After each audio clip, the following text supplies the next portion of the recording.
quisiera darle ahora paso a nuestra experta internacional, María Ángeles Carrión García, que es psicóloga y presidenta también de la Asociación de Expertos de Psicología Aplicada AEPA. Ella nos acompaña desde México.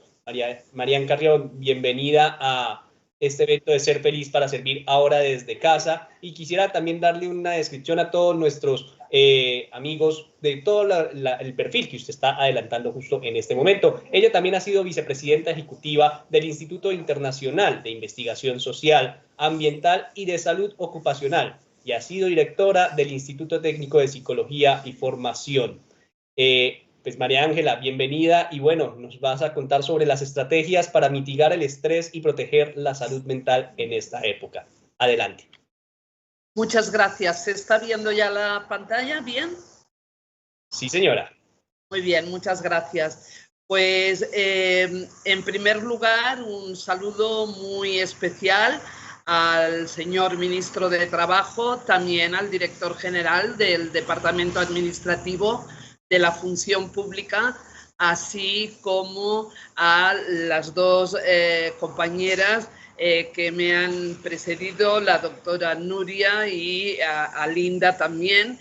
Ellas pues ya me lo han puesto un poquito difícil porque en su presentación cada una de ellas han dejado bien clara la importancia de las estrategias para mitigar todas esas fuentes de estrés que tenemos presente en nuestros días.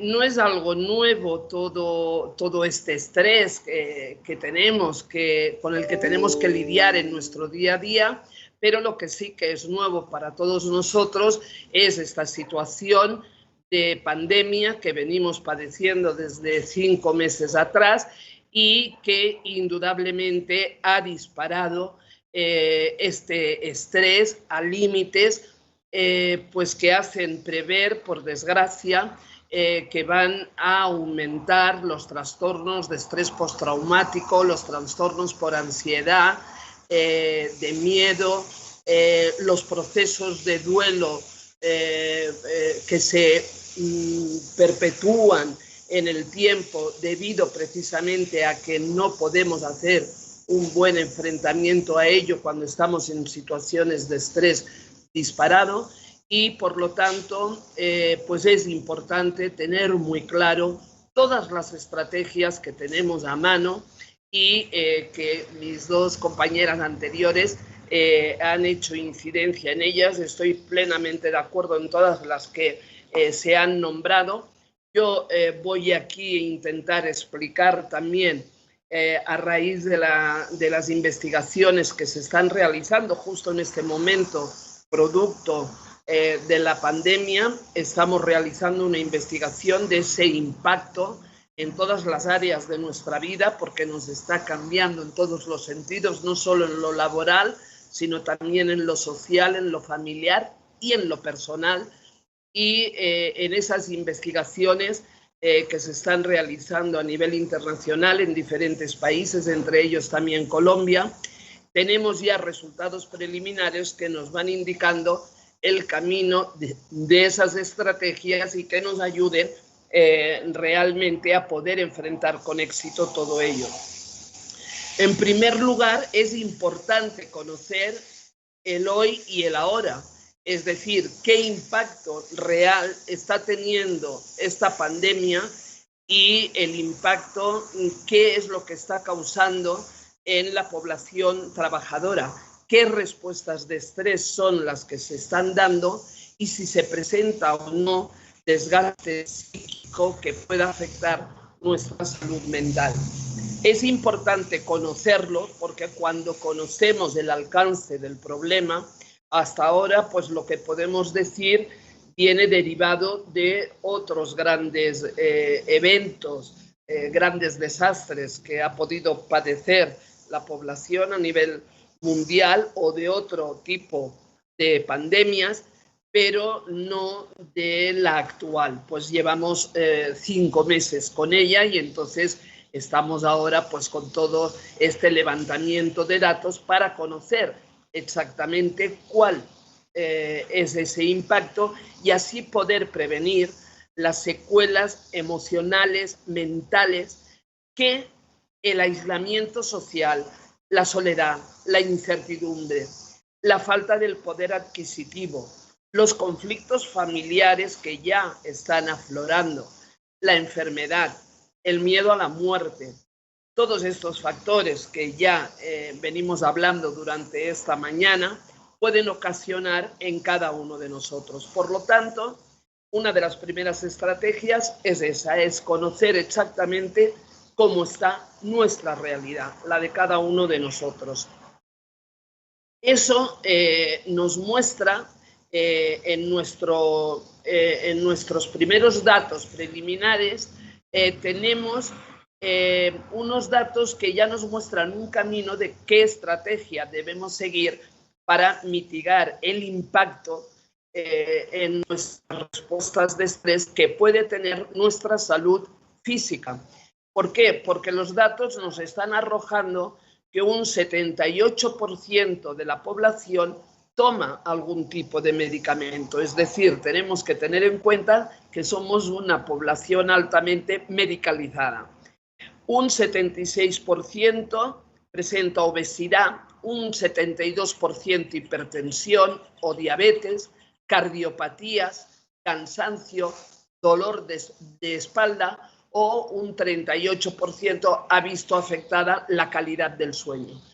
Toda esta afectación a nivel físico real que estamos padeciendo tiene un impacto directo en nuestras respuestas de estrés. ¿Por qué? Porque cuando tenemos estas enfermedades crónicas, estamos presentando vulnerabilidad ante esta nueva situación. También el estar trabajando desde casa, vemos que también hay un impacto debido a diferentes motivos. Por ejemplo, a un 64% de los trabajadores que están realizando el trabajo desde casa y que, como muy bien explicaban las compañeras anteriormente, no es lo mismo el teletrabajo que el estar ahora por un motivo circunstancial realizándolo desde casa, vemos que en un 64% no se les proporcionan los equipos adecuados para trabajar desde casa. ¿Eso qué hace? Pues que se incrementen las respuestas de estrés. ¿Por qué? Porque si en casa disponemos de un equipo que habitualmente nos era suficiente para responder un email, para estar conectados con nuestras redes sociales, etcétera, en este momento se ha convertido en nuestra herramienta principal, pero si no vivimos solos y somos una familia pues de 4 personas, resulta que los hijos necesitan ese medio para seguir con sus tareas escolares y cada uno de los miembros, de los padres, etcétera, también lo necesitan para responder a su trabajo. Por lo tanto, la falta de equipos adecuados o no tenerlos suficientes es un motivo de ese aumento también del estrés. A más de un 50% no se les proporciona la asistencia técnica remota. Es decir, yo me estoy encontrando, por ejemplo, con muchos comentarios de personal docente, etcétera, que dice, bueno, es que ahora tenemos que dar respuesta, pero a través de Internet, a través de plataformas, pues como Zoom, como Teams, etcétera, pero no las domino, no lo sé. Entonces, el hacer ese cambio de una clase presencial a una clase individual, pues realmente me está provocando un estrés mayor del que yo podía tener haciendo mis actividades habituales. Por lo tanto, también esa asistencia técnica remota debería ser contemplada como algo importante para mitigar esos factores de estrés.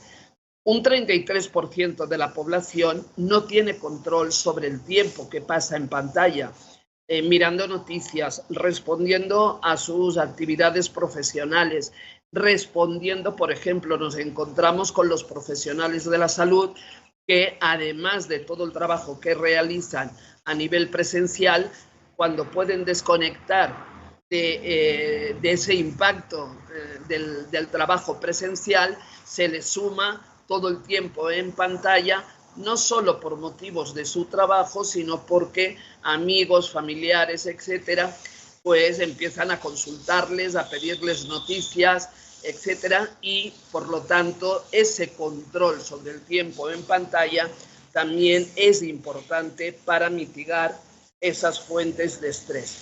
Y también alrededor de un 20% nos explican que ha aumentado su tiempo de dedicación al trabajo precisamente por esa falta de asistencia técnica o por esa falta del equipo adecuado para hacer el trabajo desde casa, y que parece que además se les está exigiendo pues que sea 24/7, ¿no? Es decir, 24 horas los 7 días a la semana, que tienen que estar pendientes de la computadora o de los celulares para estar y mantenerse conectado y dar respuesta a todo aquello que puede surgir en su trabajo. Por lo tanto, también ese tiempo de dedicación al trabajo no debería aumentar por el hecho de tenerlo que hacer desde casa. Se tienen que mantener los horarios habituales de trabajo. Por lo tanto, un horario saludable de trabajo sería lo ideal.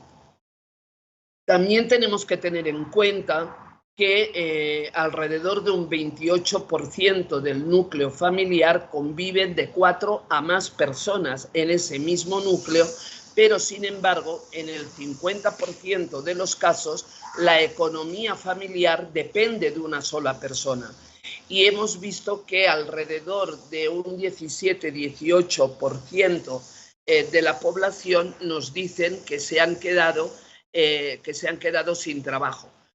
Con lo cual, aquí también, ¿no? Se va a reflejar, también se ha dicho antes, y ya se está reflejando en estos números actuales, lo vemos, que si ese salario depende, 4 o más personas dependen de mí y he perdido el salario, pues realmente aquí nos vamos a encontrar con una fuente de estrés importantísima, porque además nos está atacando en nuestras necesidades básicas, que son vivienda, servicios, alimentación, etcétera. Si no tenemos salario, ¿cómo cubrimos todo esto, ¿no? Por lo tanto, todos estos números ya actuales al día de hoy, que son muy preliminares y son los recogidos en las primeras, el primer mes y medio de pandemia, ¿qué estrategia primordial nos está dando este panorama? Pues de que tenemos que tener muy claro el promocionar nuestra salud y nuestro autocuidado. Es primordial. No podemos dejar el cuidado en manos de otros. Depende también de nosotros, porque vemos que hay determinados factores que nosotros podemos controlar y debemos controlarlo para poder ejercer bien esta estrategia de autocuidado y de promoción de nuestra propia salud y de la que nos rodean. Por lo tanto, es importante mantener una actividad física con constancia y regularidad. Hay muchas maneras de mantener esa actividad. Bueno, a lo mejor no quiero salir a la calle, o no puedo o no debo salir a la calle para preservar mi salud, pero pues tengo una escalera en casa, pues subo del primer al segundo piso tantas veces como sea necesaria, como para activar mi parte física, o bailo, o hago tai chi. Es decir, hay mucho ejercicio, mucha actividad física que también la podemos hacer incluso estando encerrados en casa. Mantener una alimentación equilibrada, sana y saludable. ¿Por qué? Porque el encierro, el aburrimiento, el estar constantemente repitiendo días iguales a los otros, etcétera, hace que se vaya cayendo en una especie de curva de desidia, y lo que hace eso es provocar llenar el hueco emocional a través de alimentos muy altos en azúcar, chocolates, etcétera, etcétera. Por lo tanto, obligarnos a mantener una alimentación equilibrada, sana y saludable nos va a ayudar a mitigar todas esas fuentes físicas que nos están generando estrés. Importante también todos esos números que vemos en el trabajo en casa, todos esos porcentajes, adecuar espacios y horarios. Es importante ver que más de un 70% de la población ha tenido que adecuar sus espacios para poder trabajar, para poder aislarse mientras realiza el trabajo, etcétera, etcétera, porque pues no tenían ese espacio en su ritmo de vida normal, que cuando llegaban a casa pues todo el espacio era o para descansar y dormir o para socializar con el resto de la familia.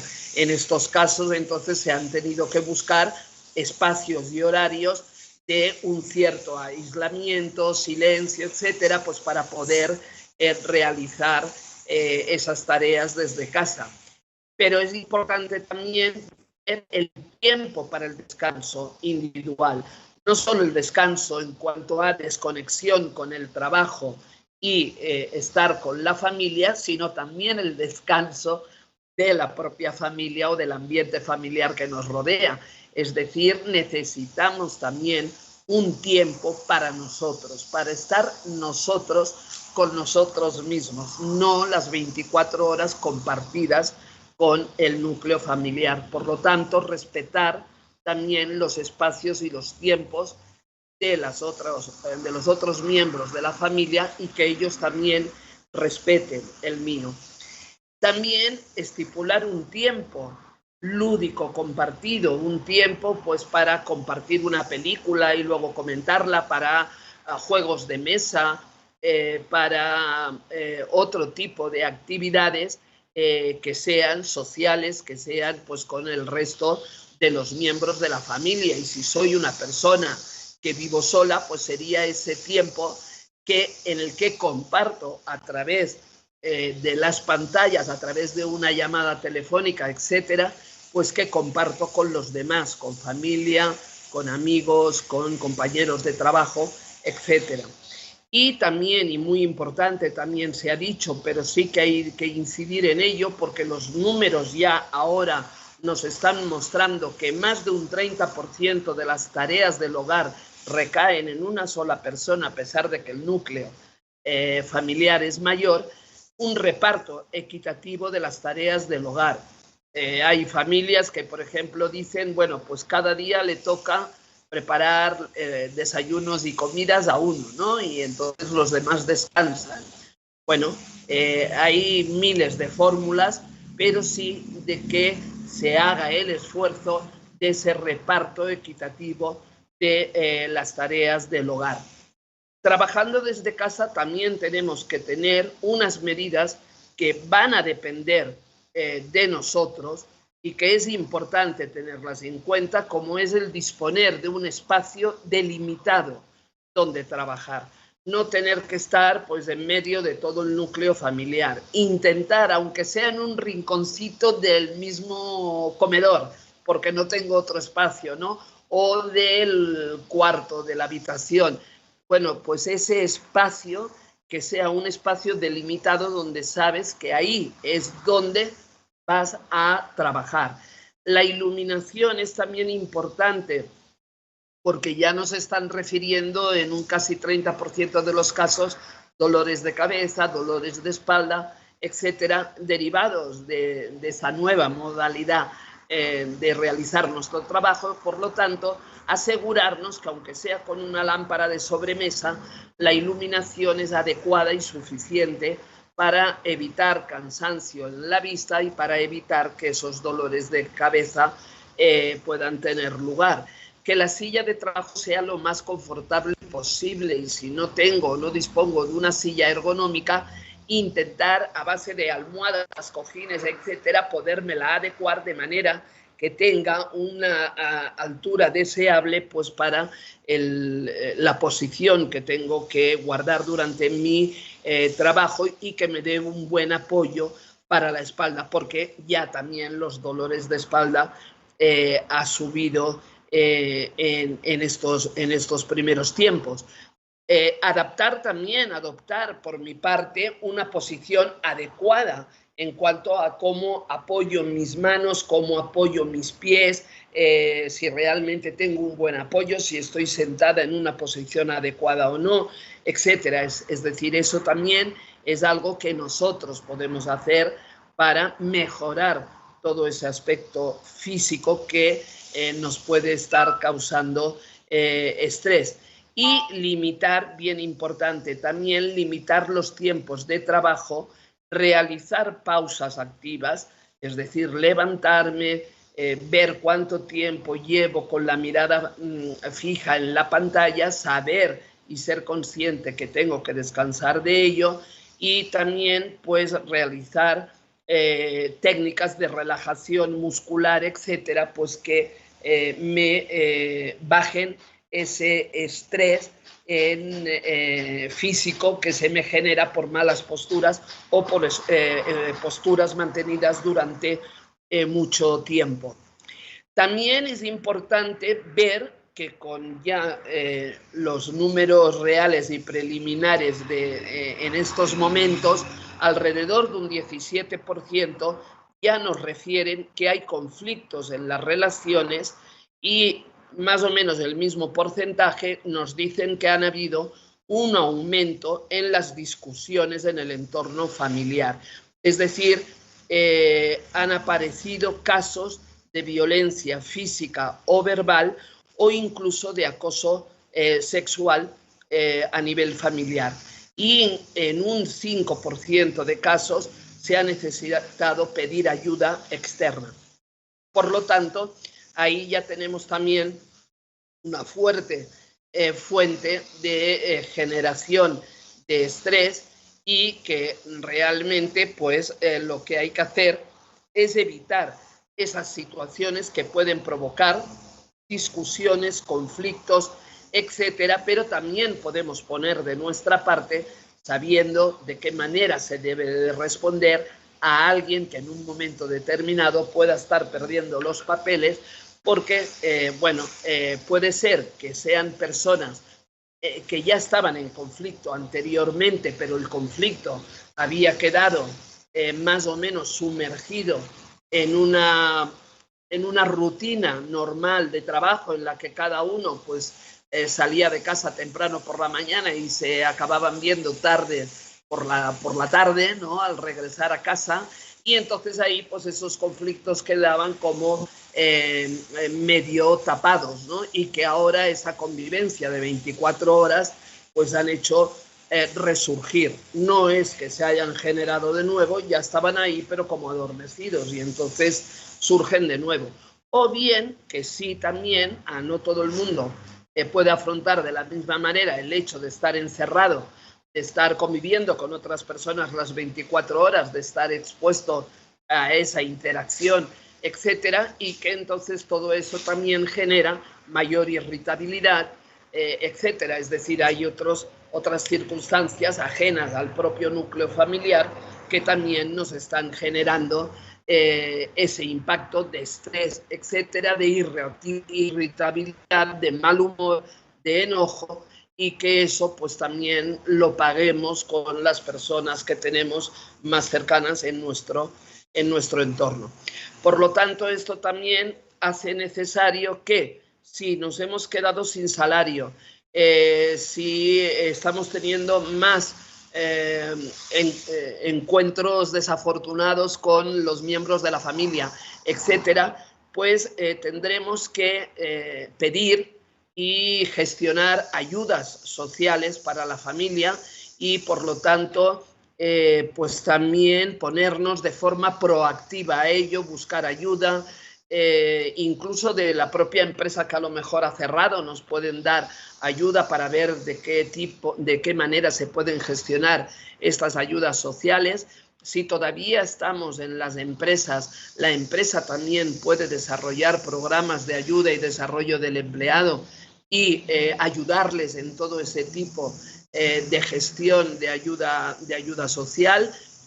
puede ser que a lo mejor yo sea el empleado de una empresa que no ha cerrado, pero sí mi pareja y entonces otro miembro de mi familia, del núcleo familiar en el que convivimos, y que mi empresa, por ejemplo, nos pueda ayudar asesorándonos en cómo poder generar todo ese tipo de ayuda. Son muy necesarias, lo vemos, y pues ya Nubia también nos hablaba de esas campañas, etcétera, ¿no? Las campañas de sensibilización y de información de todos los recursos que tenemos a nuestro alcance, externos, incluso a la empresa, y que nos pueden estar promocionando, pues por ejemplo desde el Ministerio de Salud o desde el Ministerio de Trabajo, etcétera, esas líneas de atención telefónica. Pues el estar informados de todo ello puede también mitigar esa fuente de incertidumbre, que es una fuente importante de estrés, y de estar bien asesorados para ver las posibilidades que tenemos de mejorar alguna de las situaciones que se nos pueden estar provocando. ¿Qué podemos hacer también a nivel individual? Bueno, erradicar situaciones de violencia o de acoso. Sabemos que cuando estamos viviendo con un acosador o acosadora no es fácil. Saben que se han puesto campañas en marcha para que las personas puedan pedir ayuda incluso a través de la pantalla, con símbolos, ¿no? Como puede ser este que impusieron en Canadá o en otros países, etcétera, ¿no? Pero bueno, si somos parte de esa generación de conducta de violencia, poder reflexionar sobre por qué nuestro enfado no sabemos resolverlo y por qué lo resolvemos de esa manera, atacando a otras personas. Entonces, en lo máximo posible, intentar racionalizar nuestras conductas e intentar ver qué otra manera de respuesta tenemos que no sea con una conducta violenta. La capacidad de comunicarme de forma efectiva, no necesariamente a través de la violencia. Cómo dar y recibir opiniones sin entrar en conflicto. Yo puedo dar una opinión absolutamente contraria a la tuya, pero no por eso tengo que atacarte. Puedo dar o recibir una opinión contraria a la mía sin que eso me cause enojo o agresividad hacia la otra persona. La posibilidad de corregir para ayudar a los demás, es decir, entrar en ese diálogo. Bueno, cuando me corrigen o cuando yo corrijo a alguien, no lo estoy haciendo para recriminar, no lo estoy haciendo para ponerte en evidencia, lo estoy haciendo para ayudar a que todo sea mejor. Y también aprender a dar y a recibir refuerzos positivos. Muchas veces no somos capaces de recibir también lo bueno, ¿no? Y entonces eso también nos genera fuentes de estrés, de malestar y de enojo. Por lo tanto, es importante dar y recibir ese refuerzo positivo. Va a ser también muy importante el poder solicitar, también se ha dicho aquí, saber pedir ayuda, saber pedir ayuda. Los números en estas primeras semanas de pandemia nos arrojan ya cifras preocupantes en cuanto a cómo va a afectarnos de forma emocional toda esta pandemia. El 18% ya tiene algún familiar que ha dado positivo y en un 7% ya han perdido algún familiar por culpa de la COVID-19. En un 54%, más de la mitad de la población tiene algún amigo cercano que ha dado positivo y en un 17% aproximadamente ha perdido algún amigo por la COVID-19. En un 37% han perdido algún conocido, algún compañero de trabajo, no amigo cercano, pero sí conocido, saben quién es. Y en un 42% conocen de 1 a 5 personas que han sido afectadas y un 37% conoce de 1 a 5 personas que han fallecido. Por lo tanto, todo ese impacto emocional que la muerte de personas más o menos cercanas va a tener en cada uno de nosotros es muy importante, es un impacto emocional importantísimo y va a ser muy necesario que podamos afrontarnos bien a ese tipo de emoción para poder hacer un duelo que sea positivo para nosotros, que no nos dañe nuestra salud mental. Todo proceso de duelo requiere una serie de etapas emocionales que debemos de pasar, pero no nos podemos quedar estancados en el duelo, porque un duelo estancado es un duelo que nos va a generar un daño en nuestra salud emocional, en nuestra salud mental. Por lo tanto, podemos tranquilamente saber pedir ayuda cuando la necesitemos. Y esto a las empresas y a las organizaciones es importante tener bien preparado este sistema de acompañamiento, porque por desgracia va a ser necesario y se va a incrementar la necesidad de ello. Por lo tanto, recuerden que todo este impacto, si conocemos personas afectadas, etcétera, o personas que han fallecido por esta pandemia, recuerden pedir ayuda, no quieran pasarlo solo, pueden hablarlo, pueden ser escuchados, ayudados y hacer un buen proceso emocional para que no quede dañada su salud mental. Es importante ver las cifras que nos arrojan nuestras emociones y sentimientos, cuáles son las emociones que más se están manejando, y vemos que la primera, con un 61%, es la tristeza, pues seguida de la incertidumbre, del miedo, de ansiedad o de enojo, son las primordiales, y bueno, seguidas bien de cerca en estos primeros resultados preliminares del dolor emocional por la pérdida, del sufrimiento y de la soledad. Entonces, estas son las primeras emociones que vemos que refieren estar sintiendo las personas que nos han dado estos primeros resultados, y es importante interpretar bien, y en ese sentido la ponencia anterior nos hablaba profundamente de ello, ¿no? Porque debemos interpretar bien nuestras emociones, nuestros pensamientos en aquello que nos generan estas emociones, porque ellos nos generan bienestar o malestar y pueden ser beneficiosos o perjudicial para nosotros. Por lo tanto, cuando estamos en todo este tipo de emoción, de miedo, de tristeza, de ansiedad, de incertidumbre, etcétera, nos estaban enseñando antes, ¿no?, el baremo de estas emociones que nos bajan nuestro ritmo, es verdad. O sea, se dice que, por ejemplo, el miedo te paraliza. Entonces, el miedo te deja inmerso ahí en esa situación. Entonces, hay que sacudirse esa emoción. ¿Por qué? Porque yo tengo que interpretar que, aunque sea razonable sentir esa emoción en el momento puntual que estoy viviendo, no tengo que quedarme atrapada en esa emoción, tengo que sacudirla y tengo que buscar aquella que me genere bienestar. Entonces, en ese sentido, tenemos que ver que las emociones y los sentimientos son señales de nuestro cuerpo que debemos aprender a interpretar para enfrentarnos a ellas de la mejor forma posible. Por lo tanto, esa emoción y sentimiento que me está generando una situación determinada, dependiendo de cómo yo afronte esa situación, voy a poder modificar esa emoción y sentimiento que me está provocando.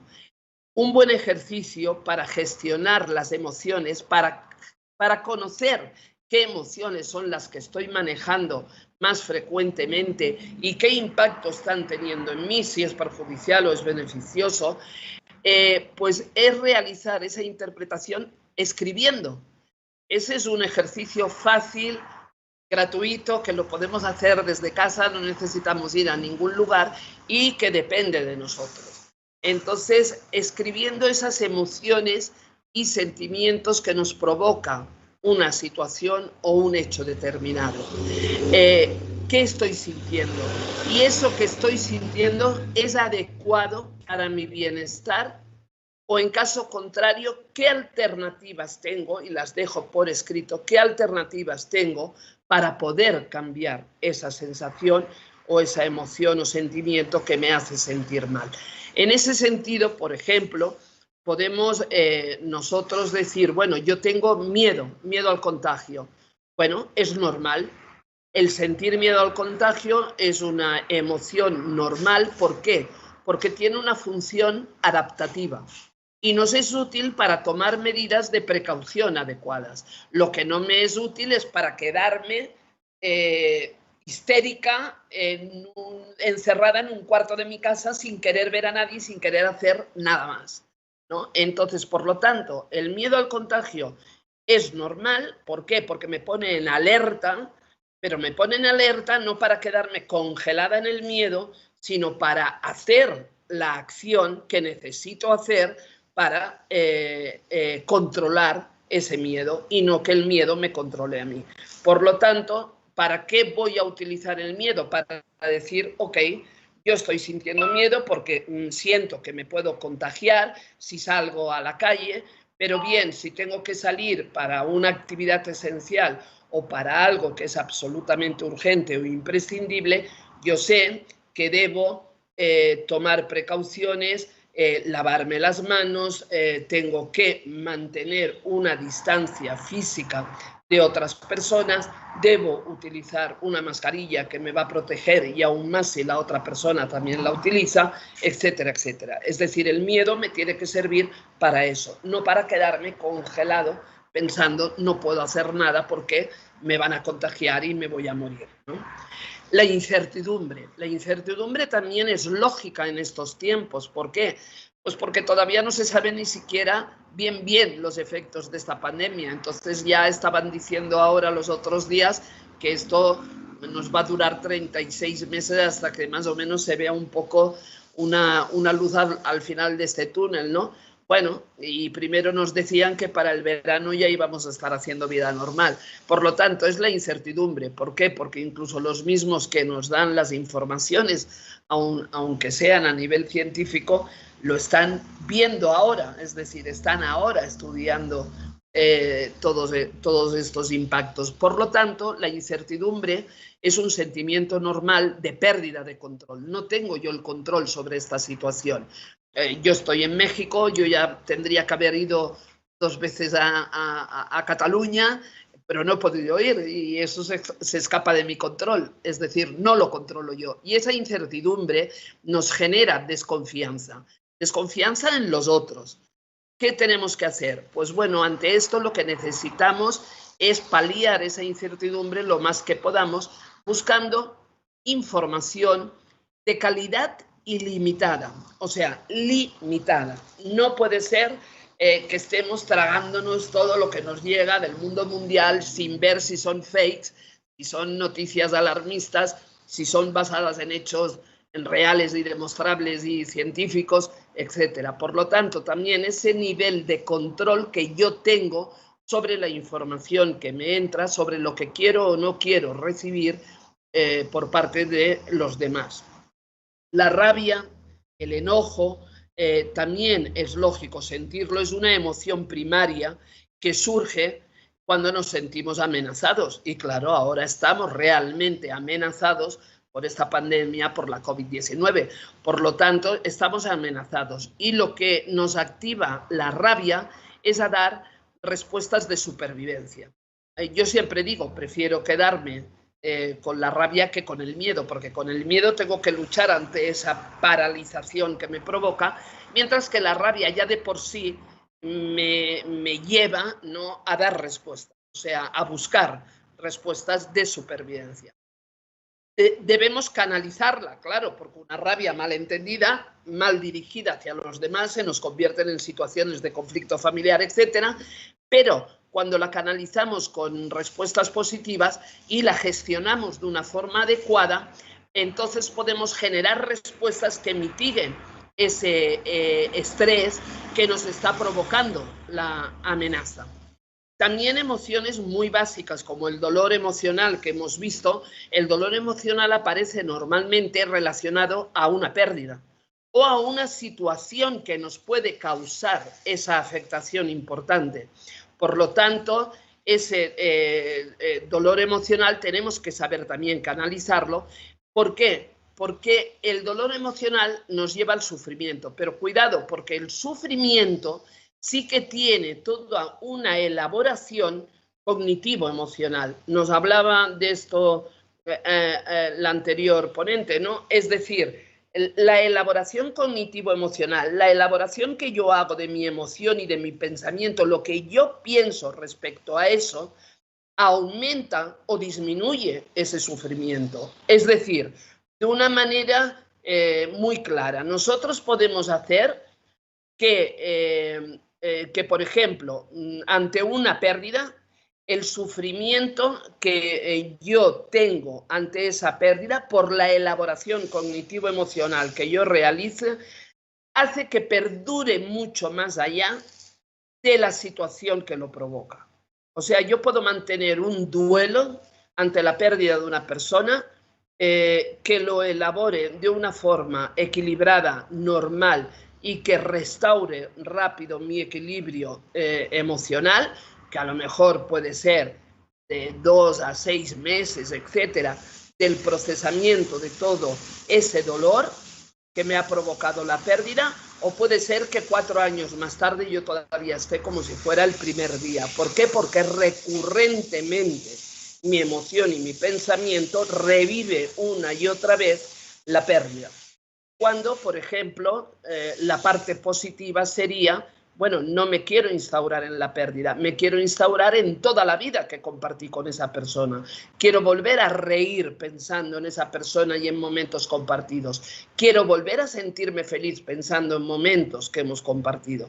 Pero si solo pienso en el momento del duelo, de la pérdida, entonces eso me va a durar por siglos. Pero de una manera que no es el dolor por esa pérdida, sino que es el recuerdo que yo atraigo a mí y que solo lo hago a través de pensamientos dolorosos o de pensamientos negativos. Por lo tanto, yo tengo que realizar una reestructuración cognitiva de ese pensamiento y entonces ver que puedo escoger entre mantener ese sufrimiento pensando solo en la pérdida o bien generar otra situación pensando en todo lo bueno que pudimos compartir, ¿no? Esa sería, pues, en reestructurar de forma positiva ese dolor o esa emoción. Todas las emociones pueden ser incontrolables y entonces si las tenemos fuera de control nos van a generar ansiedad. Por lo tanto, todo lo que debemos hacer es, si estamos descontrolados, lo primero que tenemos que hacer es restaurar nuestro equilibrio físico, estar en un estado de relajación que nos podemos provocar nosotros mismos a través de nuestra respiración y entonces ya desde ese equilibrio poder buscar las respuestas adecuadas a esas emociones que estamos sintiendo. También es muy importante reconocer nuestras fortalezas y nuestras debilidades. Es importante saberse autovalorar, un reconocimiento sincero de quién soy yo, de cuáles son mis puntos fuertes, también de cuáles son mis puntos débiles. ¿Por qué? Porque así veo cuáles puedo yo compensar de mis puntos débiles, los puedo compensar con mis puntos fuertes. Por tanto, debemos fortalecer y desarrollar la capacidad de aprender de nuestras experiencias, de ver en todo aquello que soy yo capaz de hacer. Hay técnicas bien sencillas para hacer eso y que tampoco no necesito ir a ningún lugar y que me lo puedo hacer yo y que me ayudan a reflexionar sobre mí. Por ejemplo, escribir frases donde la primera palabra sea yo. Y entonces decir yo soy, en todo aquello que yo soy fuerte, que yo me reconozco fuerte. Entonces, pues yo soy inteligente, yo soy simpático, yo soy amigo de mis amigos, yo soy, es decir, hacer esa reflexión, porque conforme yo estoy escribiendo, estoy llevando a cabo un proceso cognitivo emocional, es decir, estoy pensando en mí y estoy pensando en mí, en aquello que me genera emociones positivas respecto a mí. Por lo tanto, yo ahí les aconsejaría también ese ejercicio bien fácil de hacer por parte de toda la familia. Puede ser un juego incluso para compartir. ¿Quién soy yo? ¿No? Yo soy, esa sería la consigna, así tiene que empezar la frase y decir cosas positivas como nosotros. Yo soy buen cocinero, ¿por qué no? Lo que sea, ¿no?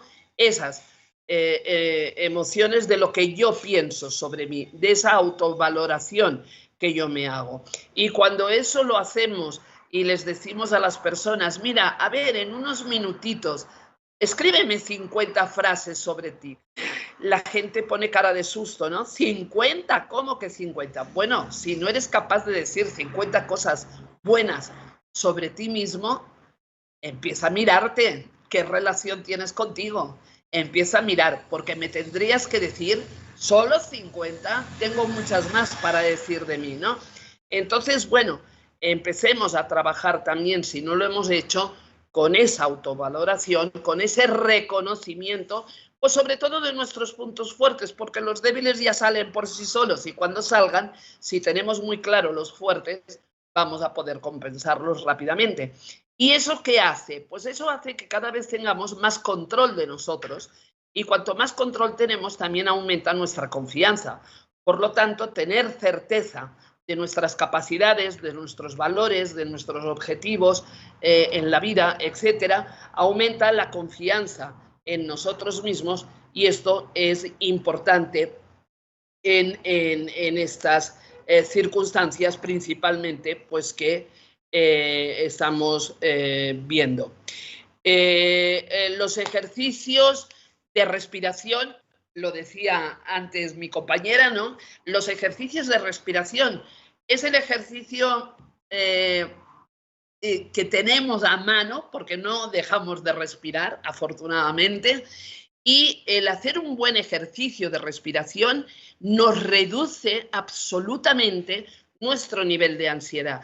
La ansiedad nos dispara el ritmo de respiración y, sin embargo, cuando nosotros la podemos contemplar, yo, mi profesor de Tai Chi siempre decía, no hay que hacer la respiración hay que dejarla pasar, hay que contemplarla, porque si la contemplamos veremos que el aire va inhalándose hacia nuestros pulmones y no para esa inhalación hasta que los pulmones se inflan como dos globos y luego cuando los pulmones están llenos, nuestro propio cuerpo hace que ese aire vuelva a salir hacia el exterior.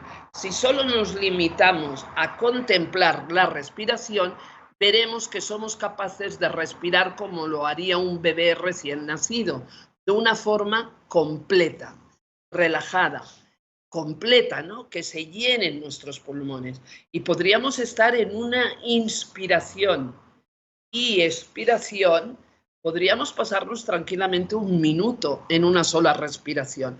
Por lo tanto, realizar una inspiración profunda, pero es muy bueno si además lo juntamos en una especie de ballet a cámara lenta, esa respiración tranquila, pausada, profunda, etcétera, con la contracción mientras inspiramos de un grupo muscular y al expulsar el aire ir dejando escapar también la tensión del grupo muscular.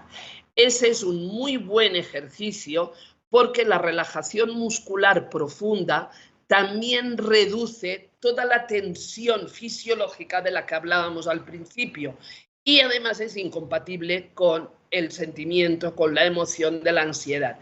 Por lo tanto, realizar una inspiración profunda mientras contraes, por ejemplo, el grupo muscular del entrecejo, de los párpados, de la nariz, uno por uno. Cada inspiración vas contrayendo un grupo, exhalas y descontraes la contracción muscular del entrecejo, párpados, nariz, boca, mandíbula, de la mandíbula, también del cuello, de los hombros, de los brazos, de las manos, de la espalda, del estómago, las nalgas, muslos, gemelos, tobillos, pies, etc. Y entonces hemos hecho un circuito completo a través de nuestra respiración y de nuestra relajación muscular. Y ahí, ¿qué tenemos que hacer también? Para tener esa sensación de que controlamos nuestro ritmo, tenemos que mantener el aire mientras tomamos conciencia de la tensión que estoy sintiendo, y cuando voy soltando el aire también darme cuenta de cómo puedo soltar esa tensión que estoy sintiendo y que el control lo tengo yo. Bueno, son ejercicios muy fáciles. Si además a ese ejercicio de respiración que le hemos sumado la relajación muscular profunda, cuando ya estamos bien relajados, seguimos con ese ritmo de respiración y entonces insertamos una frase que nos haga meditar, pues estaremos con un ejercicio completo y muy fácil de relajación. Aquí tienen varias frases, he puesto como 8, casi como una por día de la semana, ¿no? Yo puedo estar ya relajada y entonces empezar a meditar sobre esta frase. Por ejemplo, existe una puerta por la que puede entrar la buena o la mala suerte, pero sois vosotros los que tenéis la llave. Yo tengo la llave.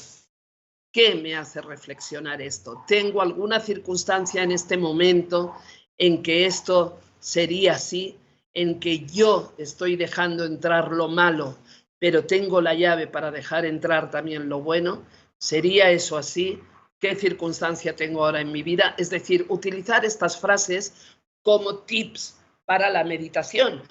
Si tienes tus propios tips, fantásticos, pero a veces la gente dice, me cuesta encontrar un hilo sobre el que meditar. Bueno, pues aquí tenéis 8, ¿no? La muerte se lleva todo lo que no fue, pero nosotros nos quedamos con lo que tuvimos. O el duelo es el proceso de pasar de perder lo que tenemos a tener lo que hemos perdido. O el ruiseñor que desde lo alto de una rama se mira allí adentro y cree haberse caído en el río. Me estoy viendo reflejado, no estoy dentro del río, pero he caído. Está en la copa de un roble, estoy seguro, estoy a salvo. Sin embargo, temo ahogarme. ¿Estoy en alguna situación de ese tipo? Ser capaz de prestarse atención a uno mismo es requisito previo para tener la capacidad de prestar atención a los demás. El sentirse bien con uno mismo es la condición necesaria para relacionarse con los otros. Si yo no estoy bien conmigo, no puedo tener una buena relación con los demás. Lo que una vez disfrutamos, nunca lo perdemos. Todo lo que amamos profundamente se convierte en parte de nosotros mismos. Los goces del cielo están conmigo y las tormentas del infierno están conmigo. Los primeros los multiplico en mi ser, los últimos los traduzco a una nueva lengua. Mientras devano la memoria, forma un ovillo de nostalgia. Si la nostalgia de ese ovillo será ovillando la esperanza siempre en el mismo hilo. Es decir, bueno, hay un ejemplo, ¿no? Utilizar todas las medidas a nuestro alcance para mantener el contacto con nuestro entorno familiar, social y laboral. No romper con ese acercamiento. Estamos, como bien lo han dicho anteriormente, estamos en una distancia física preventiva, etcétera, pero eso no quiere decir que nos distanciemos de nuestro entorno cercano, familiar, social o incluso laboral. Ahora más que nunca, de cada uno de nosotros depende mantener una mirada de empatía y de solidaridad hacia los demás. La red de apoyo tiene que funcionar, que cada uno sintamos que los otros estamos ahí, que el esfuerzo de cada uno es importante, la comunicación, el feedback, los refuerzos positivos no tienen que parar. Tenemos que ser capaces de hacer eso con todas las personas que nos rodean y ser capaces también de recibirlo nosotros de los demás. Y por último, ya la última diapositiva y para acabar, hasta ahora he hablado de todas las estrategias individuales que podemos ejercer, pero no vamos a dejar fuera de toda esa responsabilidad de nuestro bienestar y de nuestra salud mental a las organizaciones, a las empresas, a los organismos, etcétera. Entonces, por lo tanto, el poder, una vez que se conocen todos estos impactos que está teniendo la pandemia, que ya tenemos cifras, etcétera, que sabemos los efectos que está provocando en nuestra salud mental y emocional y en nuestra población trabajadora, pues se tienen que generar desde las empresas saludables, desde los organismos, desde el gobierno, etcétera, se tienen que generar recomendaciones hacia la intervención. Ya no estamos en el momento de evaluar factores psicosociales, hemos tenido la oportunidad de hacerlo, hemos tenido la oportunidad de trabajar en ello, no todas las empresas lo han hecho y entonces ahora van a tener que hacer los deberes que no habían hecho, las tareas que no habían hecho. Por lo tanto, hay que generar recomendaciones de intervención, ya no solo de evaluación, sino de intervención e integrar todas esas recomendaciones en una propuesta unitaria, que no sean parches, que no sean programas tendentes a desaparecer rápidamente, sino que realmente queden implementadas como una propuesta unitaria integrada en el sistema de gestión de seguridad y salud del trabajo de las empresas y de los organismos, y ahí sí que la responsabilidad de nuestra salud mental que tienen los empresarios, que tienen las organizaciones, es la detección, el conocimiento de todo esto, pero de fomentar la participación de todos en todos los programas de salud mental y emocional de la población trabajadora, de ejercitar todo lo que se pueda en la resistencia a los cambios, el tener canales fluidos, claros, contundentes y eficaces de información, comunicación y capacitación, manejar un concepto de salud proactiva, de promoción de la salud, de no ir a curar enfermedades, sino a promover salud, de evaluar bien a nuestro factor humano, saber y conocer las diferencias individuales, qué hace que uno tenga percepción de miedo o de oportunidad, qué factores predisponen o facilitan o refuerzan las conductas del factor humano que yo tengo en mi organización y,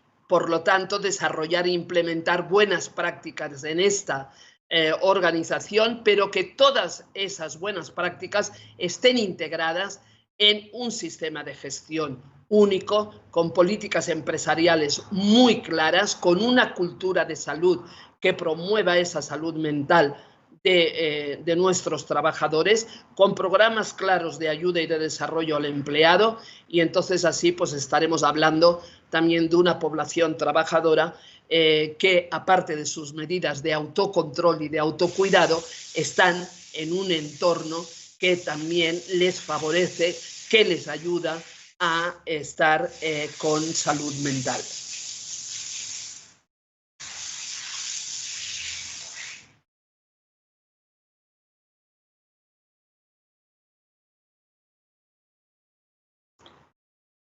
Pues a María Ángela Carrión, muchísimas gracias por toda esta explicación tan maravillosa acerca de todos los elementos a tener en cuenta para cuidar esta salud mental, para afrontar todos los temas de duelo tan importante en esta coyuntura y sobre todo para vivir de una mejor manera en estos tiempos de pandemia. Les agradecemos a nuestras conferencistas invitadas por toda esa experticia y toda esa experiencia que se está presentando en todo este evento de Ser Feliz para Servir ahora desde casa.